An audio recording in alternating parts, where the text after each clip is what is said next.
আল্লাহর কাছে দোয়া করবেন হারামিদের কাছ থেকে বাংলাদেশকে যেন আল্লাহ মুক্ত রাখে।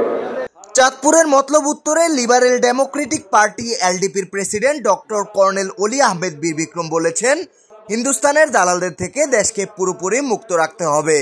এ সময় দেশে থাকা সাপের মতো চামড়া বদলানো হারামিদের কাছ থেকেও সকলকে দূরে থাকার আহ্বান জানান তিনি। শনিবার বিকেলে উপজেলার নন্দলালপুর সামাদিয়া উচ্চ বিদ্যালয় মাঠে এলডিপির বিশাল কর্মী সমাবেশে প্রধান অতিথির বক্তব্যে এসব কথা বলেন তিনি। যারা আপনাদের টাকা পয়সা লুণ্ঠন করেছে, যারা আপনাদের ছেলে মেয়েদেরকে হত্যা করেছে, যারা হিন্দুস্তানের দালাল, তারা হলো হারামি।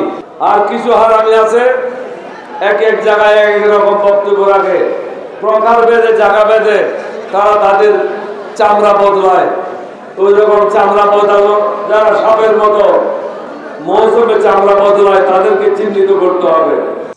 এ সময় আরো বক্তব্য দেন এলডিপির মহাসচিব ডক্টর রেদওয়ান আহমেদ, যুগ্ম মহাসচিব বিল্লাল হোসেন মিয়াজি, মতলব উত্তর এলডিপির সভাপতি আলাউদ্দিন প্রধান সহ কেন্দ্রীয় ও স্থানীয় এলডিপির নেতাকর্মীরা। যারা এসেছেন